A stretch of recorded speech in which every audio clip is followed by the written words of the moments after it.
Hello again, everyone. It's nice to be with you again, even if it's virtual. And I want to thank you for joining the Social Policy Institute at Washington University and Mastercard Center for Inclusive Growth for the second day of Investing in Inclusive Neighborhoods, which is part of Mastercard's In Solidarity with St. Louis events. And welcome to those of us who couldn't join us yesterday. My name is Salah Goss, and I'm the Senior Vice President of Social Impact of North America for the Mastercard Center for Inclusive Growth. As I said, today is the second part of our Investing in Inclusive Neighborhoods conversation and the fourth event in our Inclusive Growth series. I just want to remind everyone that this series is a partnership between the Mastercard Center for Inclusive Growth, the Social Policy Institute, and most importantly, as we mentioned also yesterday, our amazing advisory committee who informed the design, content, and speakers for this event. Yesterday, we heard a great conversation about investments in neighborhoods through community development initiatives. And today, I'm equally excited to focus the conversation on investing in small and minority-owned businesses as a strategy for neighborhood and inclusive and generational prosperity. In this series, as always, we aim to amplify the voices of the community of thinkers, leaders, and doers on the front lines of inclusive growth. And we know how important that is. And we hope you hear something today that inspires you to learn more, but even more importantly, I think, take action and even in your own neighborhood. And this hope really underlines our belief that this conversation and the desire for concrete actions related to supporting small businesses should not just be a discussion point here or end with these events. It should really be the catalyst for change, personally and even in your own organization. And you can view our theory of change for these events in the chat to help inspire your role in our mission for a more inclusive St. Louis. Now, before we move on, I want to again and more formally recognize and thank our advisory committee. We truly could not do any of this without the individuals you see on your screen there. They've been phenomenal partners, not only in this event series, but to our work in St. Louis overall. They've worked on this event series for a year now and continue to push us to be bold and creative in our conversations and really critically in our solutions. So now I'd like to welcome a member of the advisory committee, Sherry Flanagan Vasquez, who is the Chief Operating Officer of Justine Peterson, to introduce today's conversation and speakers. Sherry, over to you. Thank you, Salah. I'm looking forward to today's conversation.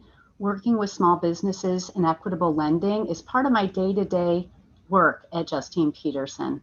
Our committee decided early on that this conversation should take place over 2 days because there's not one solution, policy or otherwise, that can make a neighborhood inclusive. Our question yesterday about what makes a neighborhood thrive gave us diverse answers from participants, such as green spaces, schools, transportation, and housing. Yesterday, we had a great conversation about what it takes to equitably develop the amenities of a neighborhood. But today we're talking about investing in people who live in St. Louis as a strategy for building inclusive neighborhoods and growth for the region. Today's conversation is about the power of investing time and money to support small businesses and minority-owned businesses. So really quickly, let's head over to menti.com and enter your favorite local, small, and/or minority business in St. Louis. One way everyone here can easily invest in these businesses is by using their services and telling a friend about the business. So let's do that now. A couple of my favorite small businesses, and I see they're starting to pop up on the list. One is I See Me, an African American children's bookstore in University City. I also see a business on the list, JC Supper Club, and I had lunch there the other day. They have amazing cauliflower bites. And another great restaurant is Prime 55 on Del Mar, which is opening a second downtown location soon. These neighborhood businesses you're naming are all vital to their neighborhoods and to our region.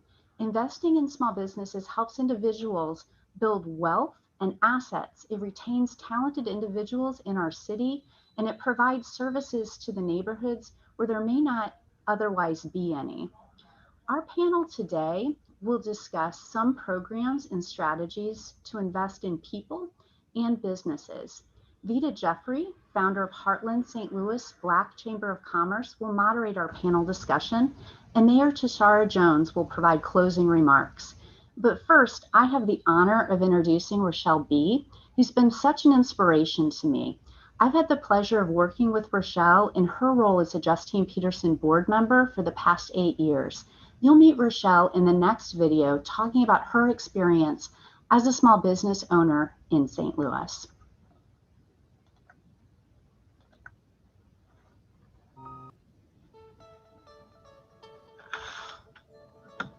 My community, Walnut Park community, I did not initially see any quality early childhood programs in our community. And I just wanted to make a change. And we want them to have absolutely everything that they need in our own community.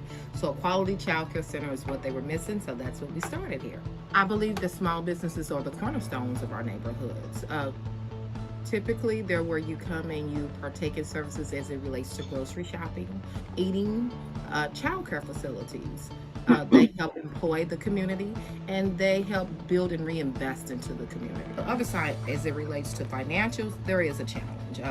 When obtaining loans, there is a challenge. First, we're African American, and that's the first thing that companies see when we go in, majority banks go in, see as we go in. African American owned female business, and sometimes with that being the face of Beginning Futures, that's where it starts and stops. Well, one thing I'm excited about with the new mayor is what's happening north of Delmore. I hear about all this wonderful redevelopment that will help me and others reclaim North St. Louis. So I'm very excited about the future dollars that are going to be invested in our area. Just waiting to see what happens with this Black Girl Magic. Well, we're family owned and operated, so that means that we together get to invest in our vision together as a family. We all work together. We strive for greatness. Customer service is on point for us, and we just choose to help build generational wealth. And I'm just excited that my family believed in my vision and are supporting me. And at the end of the day, we're investing in the greatest resource ever, which is a quote from one of my family members. Not coal, not natural gas, but people.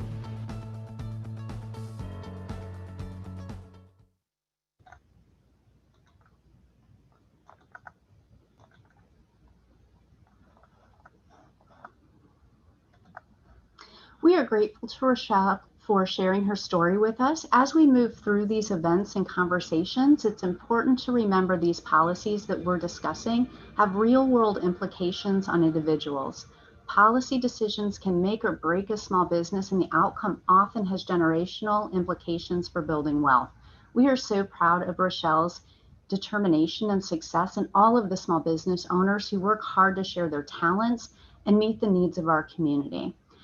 I'd like to now pass the conversation over to Vita Jeffrey, founder of Heartland St. Louis Black Chamber of Commerce. Thank you so much, Sherry. This has already been a wonderful event, starting with what happened yesterday. And I thought Daphne Moore did a tremendous job in bringing that great panel discussion together to start such an important conversation off. And today we have an exciting list of panelists that we get to continue this conversation with. So panelists, if you'll turn your cameras on so we can move forward with that. I am so honored to be able to speak to this particular group. You guys are all like rock stars. So I was fanning over here like, oh man, I get to sit. Daphne had a great panel. She really, really did. But I really think I lucked out. I think I got the greater end of this bargain being able to be with you guys today. So here's what I'd like to do. I want to take a minute and have you introduce yourselves. And those of you that know me know that I am really big on setting a stage because this is your moment. And all of us, anytime that you're in these spaces and you're doing a good job, you have a tendency to be shy. And it's like, oh, I haven't done that much. But Mike, I mean, you've accomplished so much, Shawna, and my goodness, Miss Keisha, you guys have done so many phenomenal things. So I am going to ask each of you to introduce yourself, but I don't want any shyness here. I want you to give us all of who you are and let them understand why you're on this platform today. And so, Mike, I'm gonna sandwich you in the middle. Ms. Shawna, if you don't mind, if you will lead us off and just allow us to understand what you've accomplished in this space that's so passionate for you. Sure. Thank you, and good afternoon, everyone. Vita, yes, I am shy, so I'm going to say that off the top.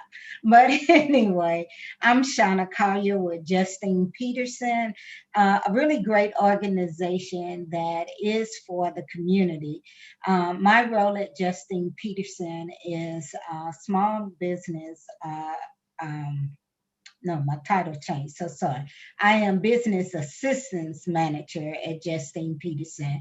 And I get a chance to meet various business owners, whether they're startups or existing businesses that are looking for funding for their businesses to excel. So I get to enjoy my day because I also get a chance to shop local. So I will put that out there. Shopping local is very supportive and very important. And Justine Peterson meets people where they are. So I am lucky to be a staff at Justine Peterson. Thank you. Absolutely. Thank you for that. And welcome. And we're happy to have you today. Mr. Mike Woods. Oh my goodness. We'd probably take the rest of the day hearing about all that you've accomplished, but please share with us a lot about who you are and how you ended up in this space. Great, thank you for that too, Vita. My name is Michael Woods. I'm the co-founder and executive director of Dream Builders for Equity. What we do over at Dream Builders for Equity is really try to address the vacant home epidemic in North St. Louis. But we do that by actually transforming these Black and Brown communities. We do it with hiring high school age youth, but then also minority contractors to complete these rehabs of these homes. These high school youth are receiving $10 to $15 an hour as they are rehabbing these properties, but they are also receiving equity in these homes. So that means that every time we sell a home, portions of that go directly to our students in scholarship form. But not only that, the students are required to journal. We compile those journals and make it into a book that the students have 100% ownership of.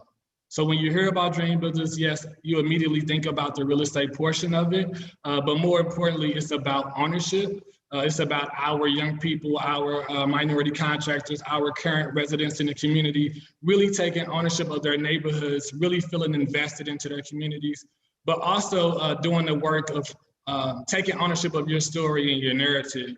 So that's really us in a nutshell. But we really want to focus in the Hyde Park neighborhood and completing a 50 property development, but doing it with the voice of the community and also doing it by making sure that our minority contractors are able to scale and grow in a real way. Absolutely. You guys figured out a way to embody the total approach for that thing. And you guys are doing great with it. And I'm so proud of the work that you're doing. So thank you for that. And last but definitely not least, hey friend, Miss Keisha, if you will absolutely give us a moment of just who you are and how you came to be, we'd love it. You're on mute, I'm sorry. I'm on mute. Hey friends, how are you all? So thankful to be here with all of you all. I have so much respect for everyone on this panel and everyone's face I see on the screen. My name is Keisha Mayfield. I wear a million hats, it feels like. I am the director of entrepreneurship for We Power, where we believe in shifting power, money, and resources to Black and Latinx communities. I also am an author and a speaker, so I own my own small business, have been in business for about 3 years now, do mostly keynote speaking for Fortune 500 companies, have delivered over 150 keynotes. And then in addition to that, I am a Grow with Google coach, where I teach digital skills trainings to Black and Latinx business owners to help them figure out how they develop their digital presence. So thank you again, great to be here. Good deal. So thank you all for that. I just want to kind of get out of the gates speaking to the importance that it takes for all of us to work in this thing, collaborating to build community together. In getting the Black Chamber started, we were often hearing people question rather, whether or not it was important or fair enough to have entities, organizations that were focused specifically on building Black businesses. So I do want to talk about specifically why it's important for us to spend our time and efforts making certain that our Black, Latinx, and our other minority businesses, specifically the roles that they play in our communities. Mike, just like you guys talk about the various neighborhoods that you're focused on, and Shawna, I'm 100% certain that Justine Peterson has focused on making certain that various challenged zip codes do better than they've done in performance in the past. And then Keisha, I heard you specifically speak to your focus on Black and Latinx neighborhoods and business owners rather. And so let's start with just looking at the downfalls of the challenges that it takes to start a business. Each of you have either started a business or an organization yourself, or you're working with others that have. I was a business owner for 10 years, and I tell people I'm able to be as passionate as I am because I made every mistake possible that people make going into business for themselves. Can you guys take a moment and just talk about how difficult is it to go into business for yourself, especially as it comes to the need for funding and support for somebody that's getting off the ground fresh? Shawna, you want to take a first stab at that from a funding perspective? Sure. Making mistakes is the key to actually know what's going on with your business. Because if you don't know what you don't know, you just start doing things and you wake up and say, I'm going to start this business. You haven't reached out to get mentorship. You haven't reached out to really find out what does it take to get a business license, everything that's involved in a business. Just because you are looking for funding and say you qualify and you do get the loan that you are requesting, that's not the end all and be all for a business. There's back office, there's accounting information, there's legal steps that you need to take. And as you like programs like this, and first of all, I like to say thank you to Mastercard and WashU. When you have programs like this that are being presented, this is a step to starting your business as well. So at Justine Peterson, we do micro lending. And so, as I said, we meet people where they are. So some of the businesses are only needing a few $1,000s versus a whole $120,000 or what have you. And we are not credit score driven. So that's why Justine Peterson exists. So we have a plethora of various businesses that are in our organization that have started some very valuable businesses that we're shopping at locally. We have some really great restaurants that are in there as well. But again, we specialize in micro lending, and credit scores is not a factor that will prevent you from getting a loan.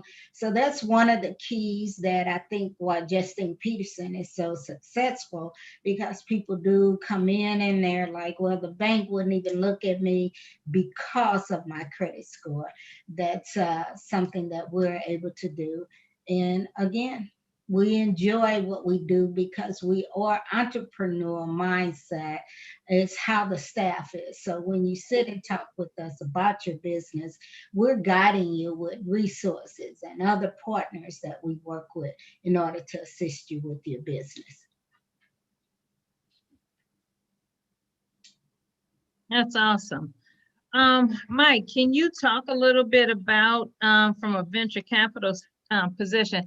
Shawna, when you were talking, I was really thinking about how difficult it is for financiers or financial institutions to really understand what business owners have gone through. because a lot of times you let off talking about the insecurities that businesses have come into the table with, because they don't know what they don't know. Mhm. And so usually when they're trying to go meet with a financial professional, they're going with all of their emotions, up top, and they're leading with that. Mike, can you talk about what some of your experiences have been where that's concerned, what you know about that aspect of it? Yeah, for sure, Vita. So with us, since we are, myself and Neil Richardson, are founders of a social enterprise, it was very difficult being young, being Black males, and having very little to no access to capital. It was tough, but what we had to do is really be super creative. We also had to really find our advantage. And that's what I really try to share with other people who are starting businesses, to make sure you identify what is your advantage. And for us, our advantage was that we actually had real intentionality around our mission.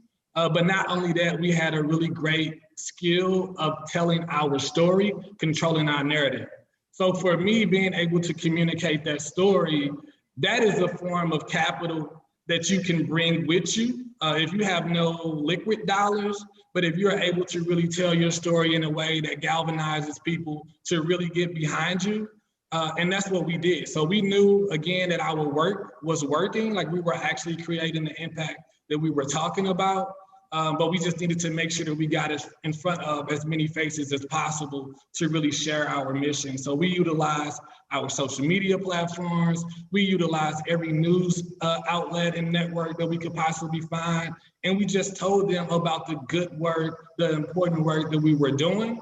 And then we also made sure that we were waking up each day with the hopes of truly being a blessing to everybody we came in contact with, and understanding that if that is our sole mission, that the dollars would catch up with us, the dollars would end up finding us.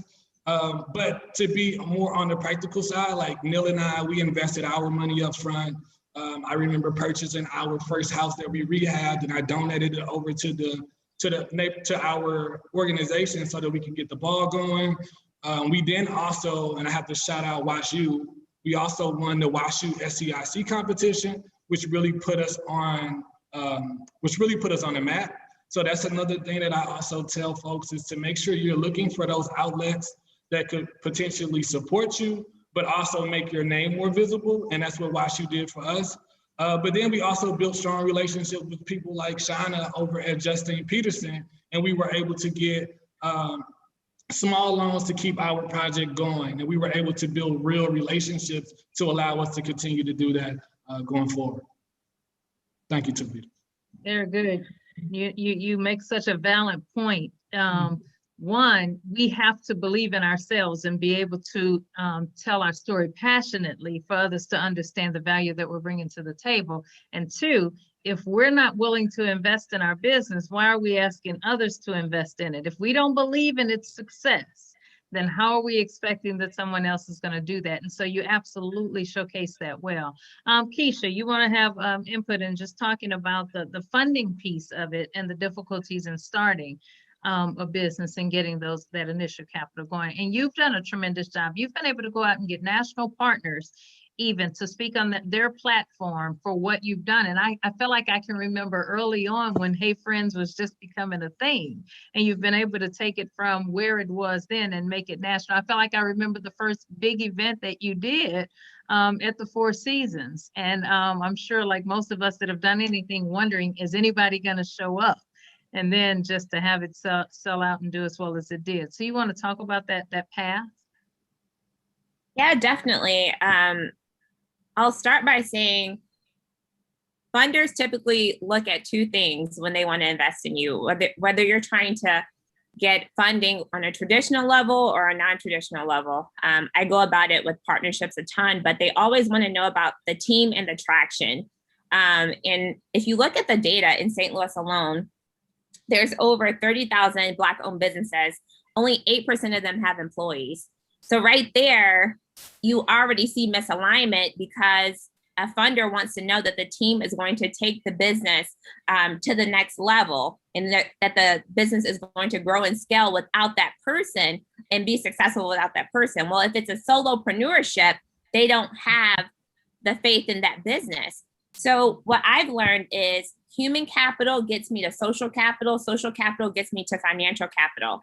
Human capital meaning if you don't currently have the team that you need to achieve the vision that you want for your business, how can you get creative about getting that human capital, right? How can you get creative about expanding your team? If you can't afford to pay for them, what are some trade-offs that you could put in place so that you get the right people on the bus to help you move this vision along, right? So think about your team. Same with Latinx. So there's 3,500 Latinx owned businesses in St. Louis. Only 14% of them have employees compared to the over 180,000 white owned businesses with 22% that have employees. So right then and there, there's an advantage. There's an advantage because they have a team that they can pitch to get the funding, right? So think about your team. The other thing is, I think, and this is all based on personal experience and what I witnessed with the entrepreneurs we support. When you hear traction or when you think about a proven business model, you believe you have to have all of these thousands of dollars in sales, and that's not really the case. Like you need like some really good wins, like really quick wins. Like how can you prove that people are interested in buying your business and supporting your business, even if you don't have the sales, right? Like, can you do pre-orders? Can you get people to sign up before you even release the thing so that they put money to your business before you even launch it? Like, that's what I did for a big event that I wanted to do. People bought the ticket before the event. So I was able to raise the money that I needed before I even paid anything to have the event. So how can you get money coming in even before you have to pay money coming out, right? And then the other thing that I'll just name is don't cap your capital. People often think about capital in the traditional sense of venture capital money, angel investment. Not capping your capital starts with thinking about the connections that you have to different types of capital, right? So there's bootstrapping, there's friends and family. Yes, there's credit, there's debt, there's equity, but there's also all of these amazing things that are happening now with profit sharing funds. There's all of this money with the government and the SBA right now with FDICs. There's peer-to-peer lending with patient capital, right? There's so much capital out there now. And the other thing is the venture capital world is so competitive. There's more people in the space where it's way easier to get access to funding and get funding now than it used to be because they're competing for entrepreneurs. But oftentimes there's an issue with needing now capital versus later capital. Now capital is not your VC money. It's not your angel investment money because they want to build a relationship with you for 9 to 12 months and have conversations before investing in you. Now capital is like your banks, your crowd lending and things like that. So understanding the capital landscape, building the connections before you need it so they'll be there when needed, aligning with the right types of capital, and then having a plan to distribute that capital as well as a team and just a few proven models of success is the way to not cap your capital. Okay, that is extremely on point. I love how you capture going in ahead of time to raise the money and then being able to utilize that. But here's the thing, guys, each of you did a great job of talking about it from the entrepreneur's perspective and how and the onerous that the entrepreneur should have. Let's switch gears for a little bit. Let's talk about the flip side of this, the important role that our business owners play in the economics around our city. I often tell a story talking about the importance of our small mom and pop shops to St. Louis. When people are coming to St. Louis to see our great new soccer team or the wonderful aquarium, or they're coming to see our big wheel, they typically land at Lambert Airport. And when they land at Lambert Airport, they get to drive through Jennings, they get to drive through Berkeley, not in that same order, they get to drive through Normandy, they're going through all of these different municipalities, and each of them have an LMI of about 19 to 23,000 a year in income. So if we're not investing in those communities, then it's a hard hit on us economically. I'd like to talk about from each of your perspectives why you're doing what you do. So Mike, you first. Why did you guys choose the neighborhoods that you chose? And then why did you choose to build with the people you're choosing to build with? Why is it important to our communities, to our economic stream, that your organization is successful? That's a great question, Vita. And for me, it's going to always start with proximity, right? So the neighborhood that we are currently place-based in is a neighborhood that I reside in. So this work to me is not just a job or a program. It's me really wanting to see a transformation of the lives of my community members, my family members, and my friends. So this is why we picked the Hyde Park neighborhood. But then also, why did we pick our young people to be our first employees? Is because I'm able to see myself in them, and they are able to see themselves in me. So as we are growing, as we are scaling, this is allowing our minority contractors who are completing these rehabs to be able to grow with us. So every dollar that we invest into a home, those dollars go directly through our minority contractors' hands. So they're able to not only grow their business, but they're also able to be a real asset and value add to the community. And then we are also really focused and centered around getting the right folks into these homes, and the right folks are the folks who are going to actually be able to build up equity in their homes, to be able to start creating that generational wealth. So we're not only tackling a vacant home epidemic, which is going to really uplift the entire city, but we're also putting Black and brown folks in these properties that are already starting off with a great deal of equity.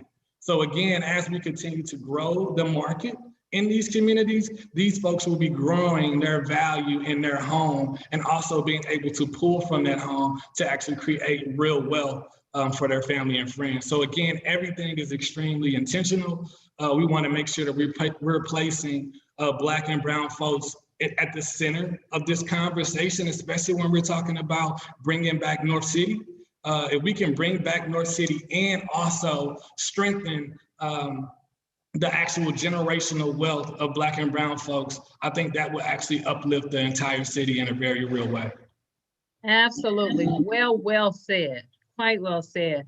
Keisha, you speak directly to working with Black and Latinx businesses. Why is it important that the population that you are directly making sure you target helping is successful? Why do we need to wrap our arms around making sure you're successful so that they can be successful? How is that applicable to the economy of all the greater St. Louis?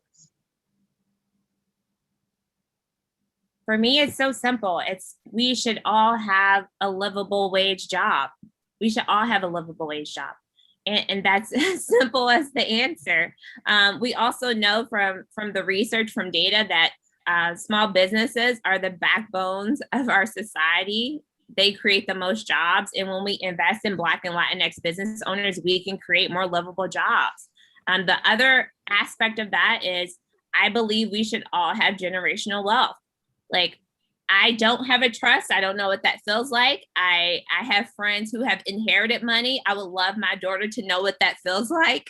And we could actually use our businesses as a tool to generate wealth and to leverage wealth creation and mobility for ourselves, which then support and help our neighborhoods and our communities. And it's full circle. We should all have wealth. We should all have livable wage jobs. And I'm even going to say this, we should all be millionaires. Okay, we should all be millionaires. As simple as that.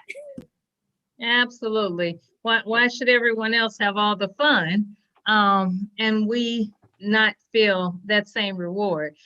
So absolutely, all of us want the same things for our families. We want our children to be able to grow up in a safe place. We want our children to be able to not have to keep themselves before and after school. We want them to be able to have something that they're inheriting that they too can pass on, so that that generational opportunity can pass on. And it begins with each of us in doing so. So you guys have absolutely said that, explained that quite well.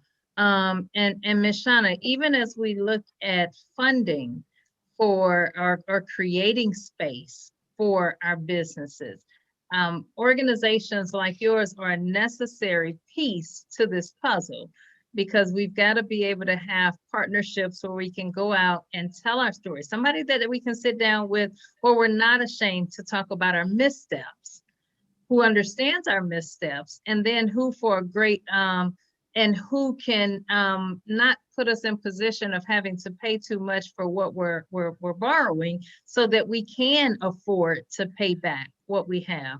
Can you talk about why it's important for Justine Peterson to be in this space, and what their commitment is economically to seeing these businesses be successful? Yes, and I agree with Keisha and Mike wholeheartedly. Um, when people talk about the community, they talk about it in third party. We are the community. And so therefore, when we walk outside our doors, not all of us have a car. Not all of us have transportation. So I'm going back to my youth, which was just 2 years ago. And so you could walk to the store. We went grocery shopping in our community. Yeah. We were able to buy clothes. We were able to buy shoes. We were just able to, we didn't know anything about getting in the car and driving our way out to Maplewood or Chesterfield to go somewhere. We had everything that we needed. Bring back those days would be lovely. But that's what St. Louis is trying to get back to, is to be able to have the small businesses that are forming these days, that are bringing resources to the community. Justine Peterson is very proud to be able to work with these individuals. Like I say, we meet you where you are. People have had divorces, they've been ill, different things have caused them not to be able to walk into the bank and ask for dollars of what they want. So working with Justine Peterson, our mission is really to be able to assist you, like I say, where you are. We look at your credit. We're not just lending money, we're also helping you build your credit so eventually you can get to mainstream banking.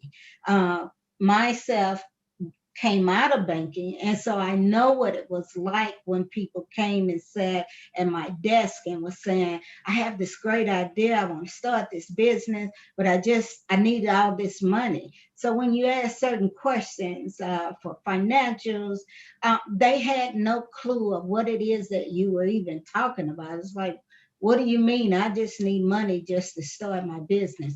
There's more involved, and that is what Justine Peterson does.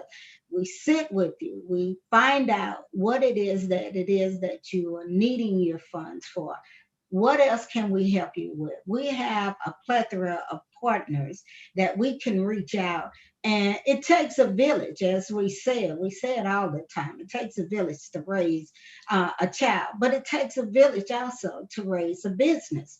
And you're in the Black Chambers. We reach out to you. I don't have all the answers. Justine Peterson does not have all the answers. So having partnerships, holistically, we're looking at, let's get your credit together. We have various banking partners.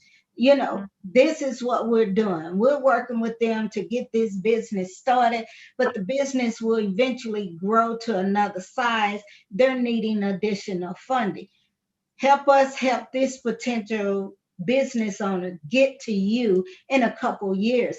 It's just family is what I say. It makes sense. It's not rocket science. It's just not.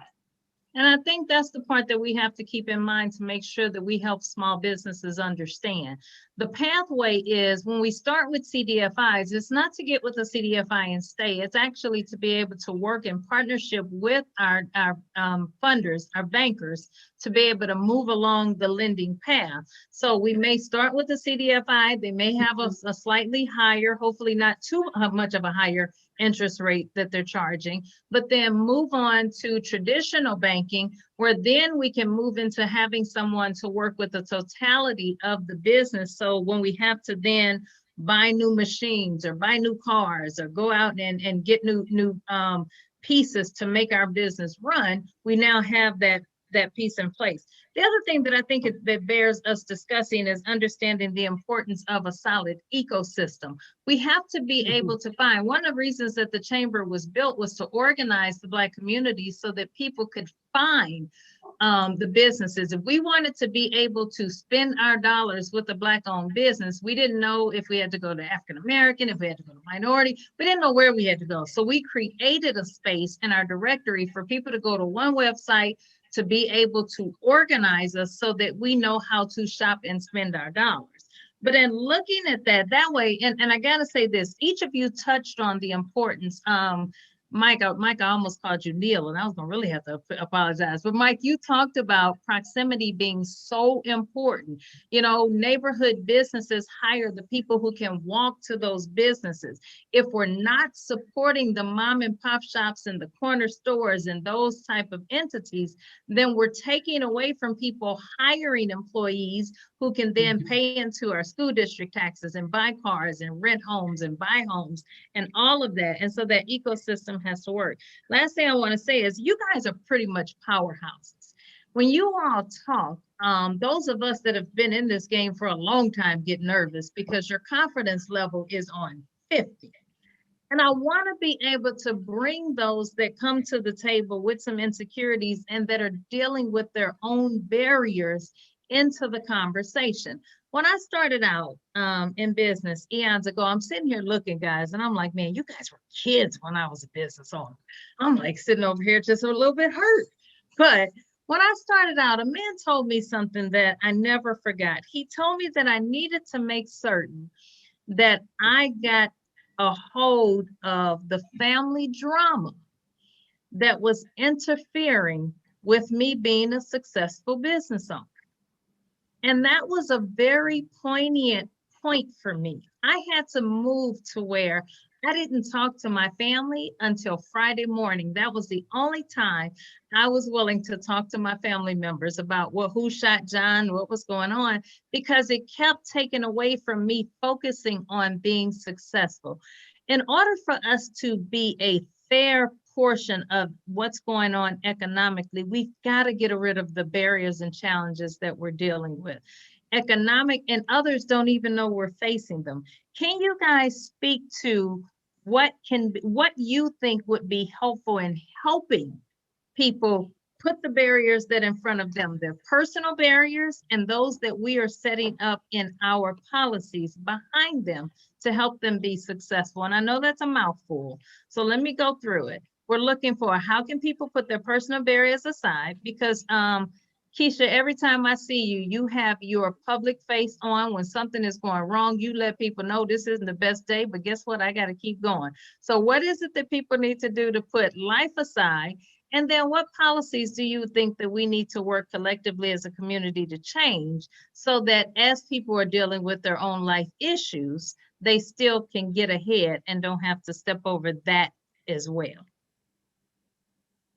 So Keisha, you can start. Oh, wow. Oh my gosh. Okay. Such a crazy question. I know. I'm sorry. So many layers. I would say the first thing for me was figuring out what work-life understanding meant for myself and putting those boundaries in place so that I could be mentally, physically, and then just spiritually well. Entrepreneurship is hard as hell. And I just had a baby, so she's 10 months, and it's even harder with a baby. So yes, family and work, it's constantly a dance. It's constantly a dance. And you could stress yourself out and go crazy if you don't figure out how to do the dance for yourself. Number one, you have to realize it's up to you and what makes sense for you. Like, people can give you advice all day long about creating your boundaries, about how balance should be, but you have to figure out what makes sense for you. For me, what makes sense for me is I have date night with my husband on Fridays. On Saturdays is family fun day. So I'm hanging with my baby all day. But from 9 to 7 o'clock, they know that I'm working. And after 7, I cut it off, and then I can't do anything else. So after 7, if it's something crazy with family that I need to entertain, they know I entertain it after 7, unless it's an emergency, right? But that's what works for me. That may not work for you, right? So you have to figure out what works for you. The other thing for me was shifting a mindset. I think oftentimes as small business owners, we think we have to be in the business. Like, the business can't run without us. The business should be able to run without you. And so you have to be able to put, and here I am giving you advice. If it works for you, take it. If it doesn't, then don't take it. But what I had to realize is I had to put systems and things in place so that even if I wasn't in the business that day, it was still going to run, right? Like, identify what that is for you. Thirdly, I had to realize everything that has to be done does not have to be done by me. What can I delegate and how can I creatively create capacity and put a team in place around me? So now I have a graphic designer on retainer. I have a virtual assistant on retainer. I hired someone to clean my house because I ain't got time to do that. And I don't cook no more. And my husband is okay with that, right? So we be doing creative meals. We do the Panda family meal, which is $29.99. They'll feed you for about 3 days. Okay. We do different things like that, where my husband will grill on Sunday and then we meal prep the entire week. So I don't got to cook, I don't got to clean, right? So then from 9 to 7, I can truly focus on my business and get things done. And then last but not least, I have a 3 priority rule. So every day I do 3 things on the business. If I didn't get those 3 things done, then it wasn't supposed to get done, right? But by putting those things in place for me, I now have a work-life understanding, because I do not believe balance works.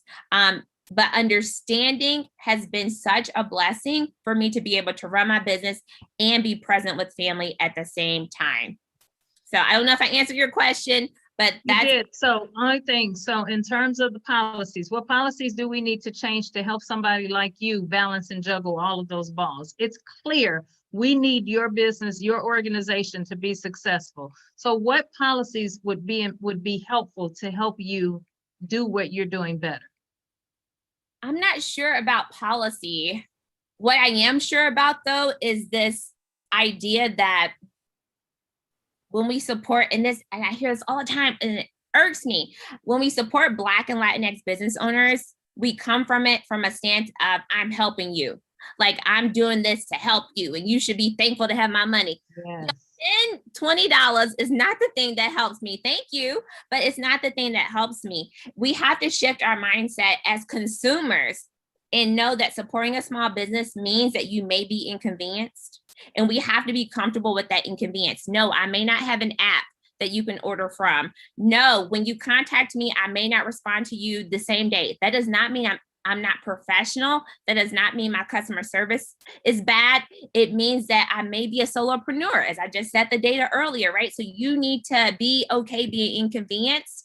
And if it's too much of an inconvenience, let me know and educate me out of love. Don't blast me on social media and then have other people not support me, because then that creates the narrative. And then that narrative prevents me from getting funding later down the road, right? Even though I do need your support from a consumer standpoint, and I need your recurring revenue. Don't just support me one time. I need your consistent recurring revenue. The best way you can support me is to help me tell the positive narrative, and to be an inconvenience and normalize that feeling, so that later on your little rant about how I didn't get back to you in 24 hours doesn't affect my social capital and then affect my financial capital moving forward. And to add to that, Keisha, I think what happens when you have businesses and services that have to be purchased, then we also want the eternal hookup. I'm your friend, I'm your family. I knew you back in kindergarten. I need you to give me this thing. You know, Mike, Mike, give me the house. I'll pay you for the house later. You know, just give me the hookup for right now. So we absolutely have to be willing to pay fair price for what we expect, and absolutely go out of our ways to write letters, write recommendations, find a business and do it just because. You guys are doing great, but I'm mindful of our time, because Mike, I really want to hear you talk about that piece, but we've got to get to Q&A. So I want to see if we can kind of work some of this in addition to. And Shawna, I know a question came across for you. I feel like I want to answer it, but then I feel like you'd get me later. So the question is, does CDFIs typically have higher interest rates compared to traditional loan products for small businesses? And I think that it would even be helpful in that answer to explain why that is, what that looks like and why. So. Yes, the answer is yes. And that is because CDFIs take more risk than the actual traditional banking. And we actually borrow money from traditional banks so that we can lend to the community, because that's not what the traditional banks are able to do. So the answer is yes. And we understand that, and so we make the terms stretch as far as we can, so that you're not paying a huge payment while you're trying to run your business. But taking a risk is not a bad thing, because you're coming to the table with something, we're coming to the table with capital, having skin in the game. And at some point you start off with the CDFIs, then you eventually can get to mainstream banking. That's the whole purpose of what it is that we're trying to do with our borrowers. I think that's important. So let me ask you this. What are some of the things that our businesses can do to help make life easier when they get to you, and to help make the transition to traditional lending institutions better? Great question. So, educating yourself, networking, being a real entrepreneur. Some people in their mind say, I want to do and start a business, but they're really not all in it. And if you're not all in it, it's okay, because you're just trying to figure out and get your feet wet to see if this is something that you want to do. So most of the entrepreneurs that come to us, they're working a 9 to 5. Work your 9 to 5, use those dollars along with other capital dollars to help build your business. I will say this is my opinion. This is not Justine Peterson. For God's sake, please do not quit your 9 to 5 and think that you are getting ready to be a millionaire in 6 months. Please don't do it. I've seen it, and the struggle is real, because it's like, well, I can't make my payment. Well, your budget showed that you were able to make it before. What happened? Well, I needed to really focus on my job. And so you just started it. You don't even have a history that tells you what you are actually making. And have you sat down and say, I need to spend X, Y, and Z on expenses? This is how much needs to be generated in order to come back into my household, so I can still be able to pay my bill. If you have a business out your home, now you're unable to pay bills because you got your lights cut off. How are you running your internet? So you don't know what is actually happening. So again, I stress that, again, Shawna's opinion. Do not quit your 9 to 5 before you get your feet wet, please. Shawna, I'm a dip in with that. That's our opinion. Keep your job, keep your benefits. Make sure you've got 3 to 6 months saving. Make sure you can see 4 quarters of success, because typically people like all of us who are in the service industry trying to help businesses make it, we end up coming in trying to plug holes, and your stress level is up here because you don't know how you're going to take care of everything that's in place, because you let go of all of your security too soon. And so we want you to be successful. We're not trying to make you not feel like your dream is worth pursuing. Right. We just got to be able to walk with you in doing so. Mike, here's what I'd love for you to walk us through.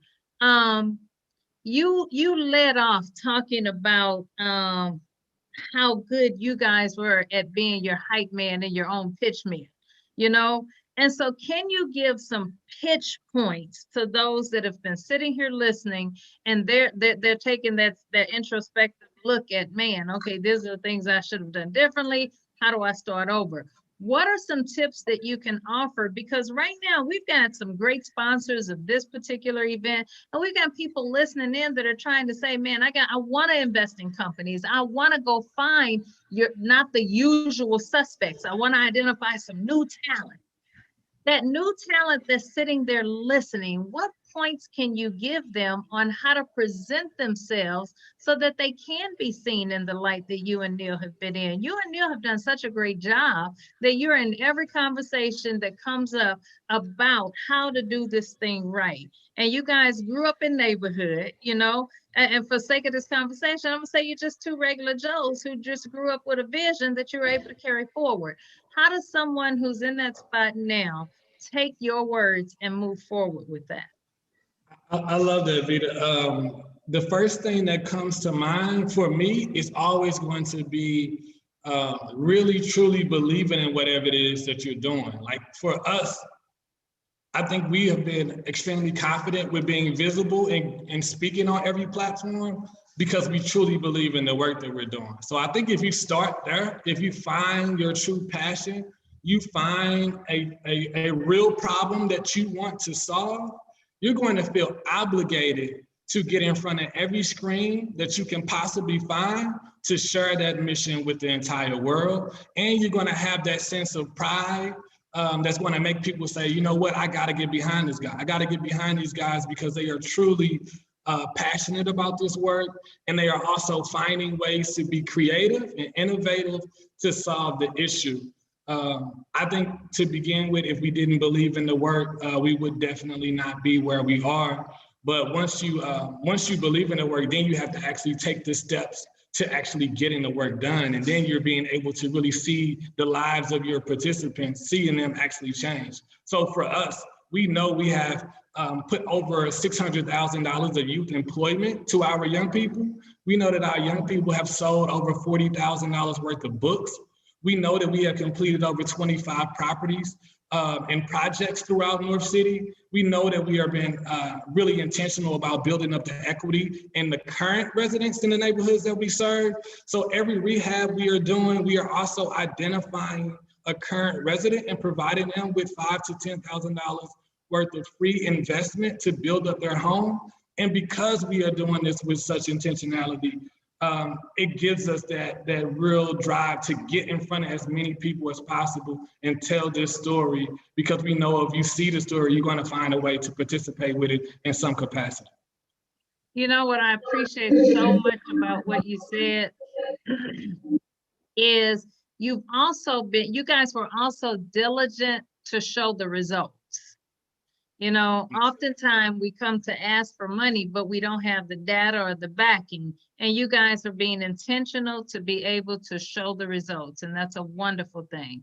Got a question. In what ways can larger institutions become more effective partners, supporters or supporters for entrepreneurs who do not have access to the resources or who have very limited access? So any takers on that? So how can local institutions become more effective partners and supporters for our entrepreneurs who are not before them right now? I'm going to say invest in CDFIs because every dollar is deployed into the community. There's a great rate of return, so invest, grants, private donors. We love you all. Support. And I think that that's good. And I'm gonna add also, you know, I got to put one on the block. We got to invest in our chambers as well to make sure that that support is out there. True that. True that. But guys, you've been a great audience, and I wanna say this. There are a lot of people looking up to you guys, and you're being great examples and role models that those coming behind us can follow. And I thank you for carrying yourselves with such honor and integrity and determination and the will to keep going. You can't know, it's not easy, but the fact that you guys have continued to push forward means so much. To that point, Ariel Biggs is hosting a national event that's kicking off here in St. Louis. It's Young Biz Kids YBK Day. It's this Saturday. There is a vendor marketplace where our kidpreneurs who are looking up to you guys have a marketplace. It's a really big deal. So it's July 17th from 11 to 1. It's going to be at Medici. So hopefully people can come by to support that as well. Shawna, hopefully you can, so Justine Peterson can see something that they can participate in and support. But absolutely, if you guys have time. Keisha, Shawna, Mike, you guys have been continue to be as exemplary as you always are.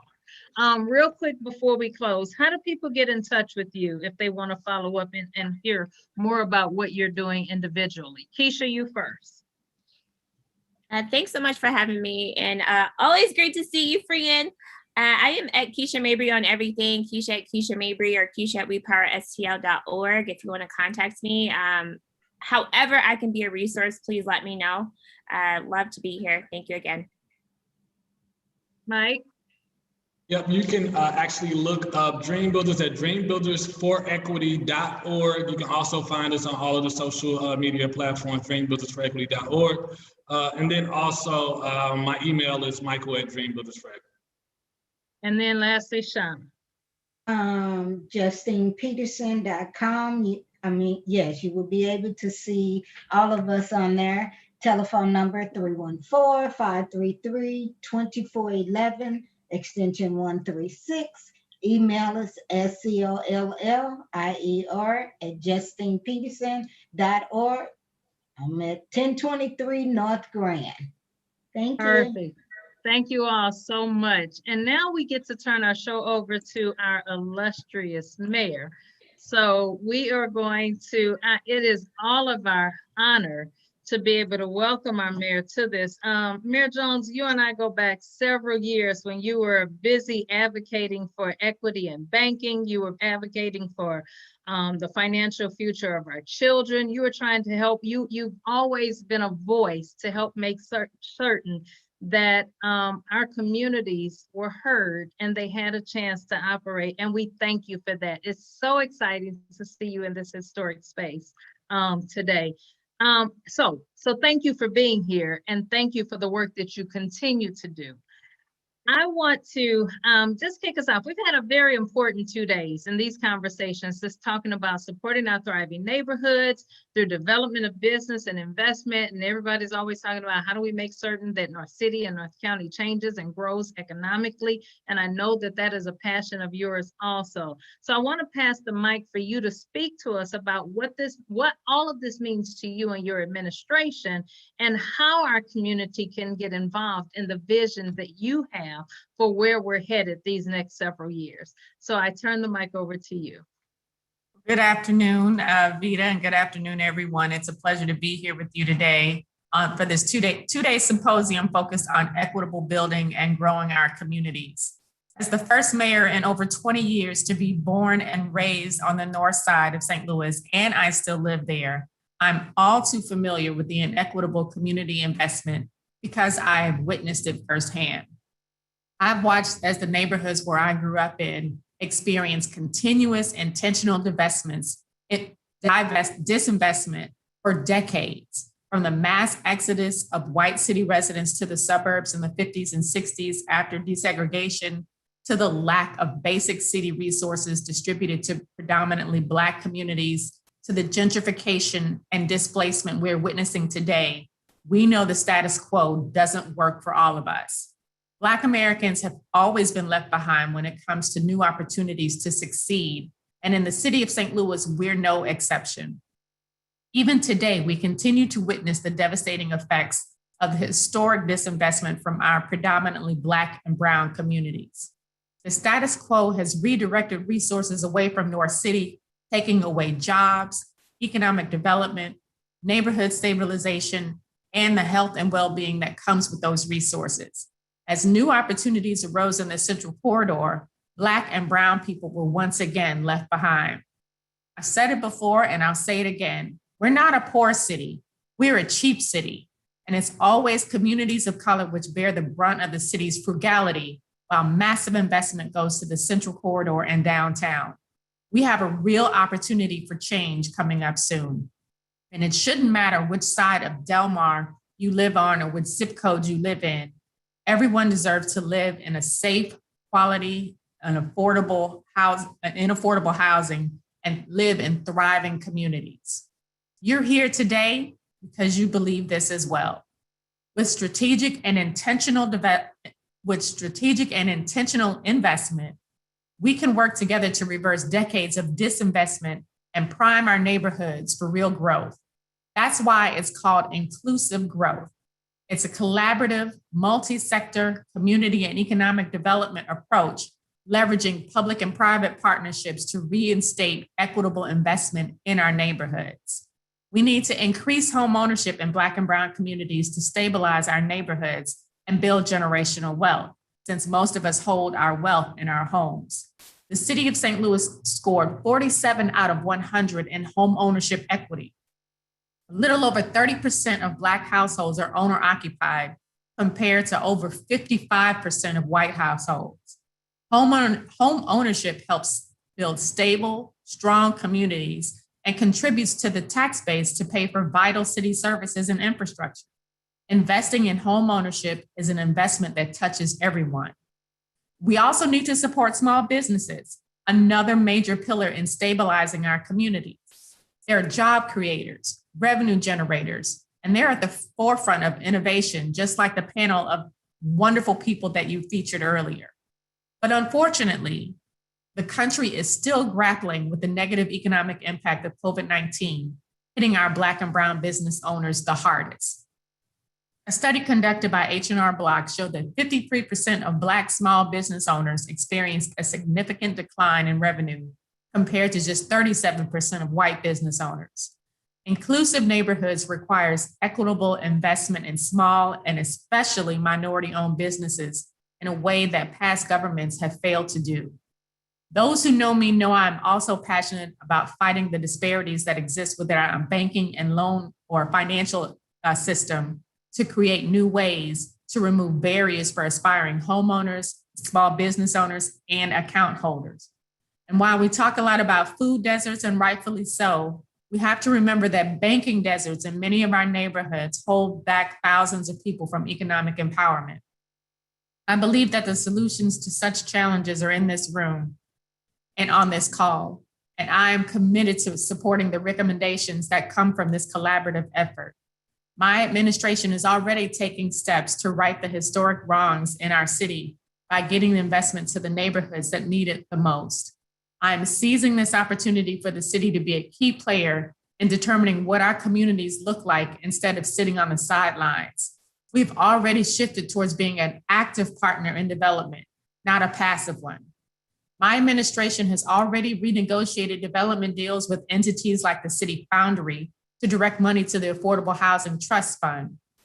And also, I was able to appoint Neil Richardson as an executive director of the St. Louis Development Corporation.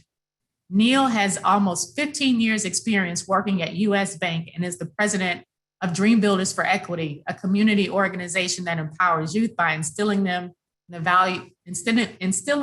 the value of community, work, and education. And we just heard from his partner, Mike Woods. And this is just the beginning. Inclusive investment looks like uplifting the voices of lifetime residents, supporting small businesses via tangible policies, bringing development without displacement, and centering our work on equity and inclusion. I want to see everybody in St. Louis not just survive, but thrive. And I'm so excited to work with all of you to make that happen. Thank you and God bless.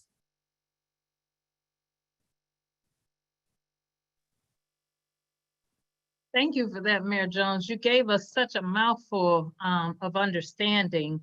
And we want to make sure, we want to check and see if we have any questions for Mayor Jones that we want to go through.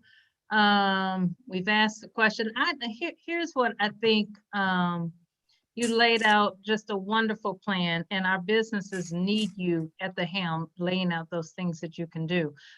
Thank you for your appointment of Neil to that position. We're excited to be able to work with him in that space. He has such a great understanding. He and Mike laid such a great foundation for how the totality of a business can look, especially. And we're always looking towards how I think that I'd like to ask you, if I could, what could a small mom and pop business owner do to support you in the efforts on what you want to see accomplished? What is it that they can do in running their business to be able to make certain that their leading into how you want to help change our city? Well, we have to know what their needs are. I can't even pretend to know exactly what every small business needs in our city. And some of the things that we're going to be doing after the funds are dispersed from the for the American Recovery Plan Act, we've set aside money to help small business owners to thrive, not just survive, because we know a lot of them are just surviving. So we've set aside money to build a technical assistance hub so they can be connected to resources with the SBA. We've set aside some money for direct grants because this is an opportunity that we should seize and make sure that we're making investments that will see returns for many, many years to come. And there's no better investment than helping a small business get through this pandemic so they can get out on the other side, grow, provide more jobs, and ultimately more taxes back to the city of St. Louis. Absolutely. You know, oftentimes people dodge taxes, but they're forgetting it's those tax dollars that are helping to pour back into the support that they need. So absolutely, we want to be able to show ourselves in position to do that. I think everybody's been waiting on the funds because they're like, we need them to come directly to us. But you're doing a great job of taking community input to figure out where are our weak spots and where are the biggest gaps that we need to fill, where that's concerned, where our businesses are. Mayor Jones, I think that our next, we are to bring up Ms. Goshen to help close us out, but I just want to thank you for giving us the tidbits that you've done. And I think all of us understand that economically, we need our small businesses to thrive. The only way that St. Louis is going to make it is if our small businesses make it.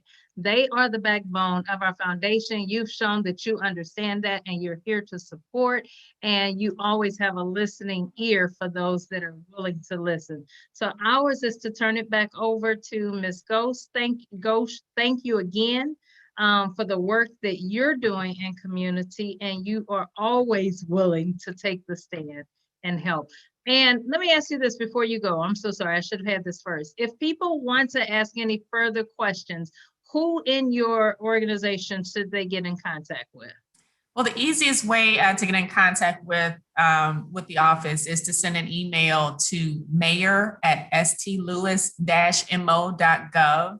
And also, if you go to our website at stlewis-mo.gov and go to the mayor's homepage, there should be a contact us feature where your comments and questions will be forwarded to the right department. Okay, sounds good. Thank you so much for coming with us today. And thank you for having me. All righty, bye-bye.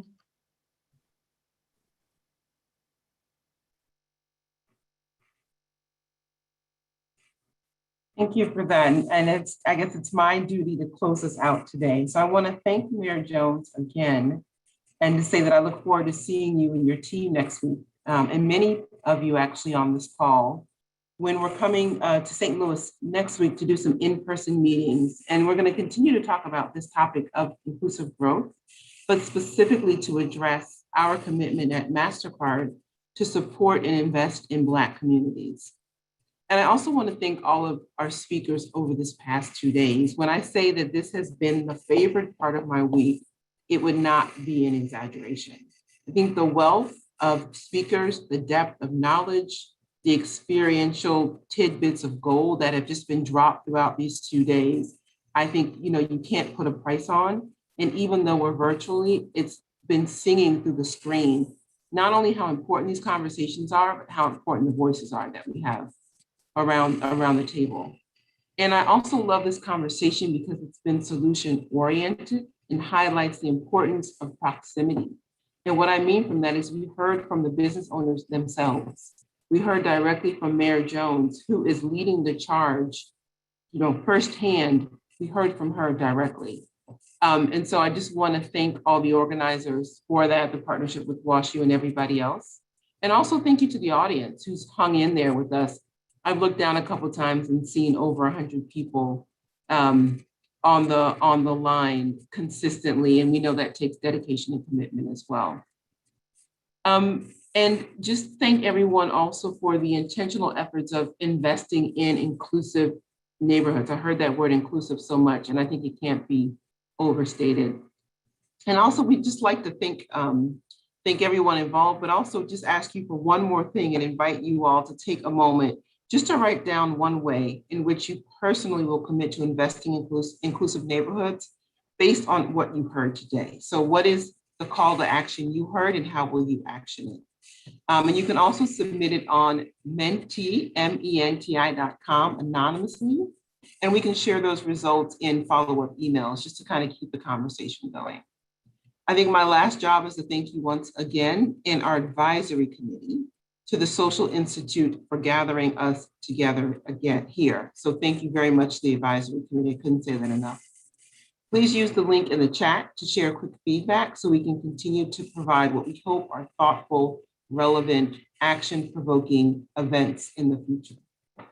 We'll see you in a few weeks for our next event, Embracing Inclusive Leadership. And we look forward to see some of you next week in person as we continue our In Solidarity efforts. Thank you, everyone, and have a good day.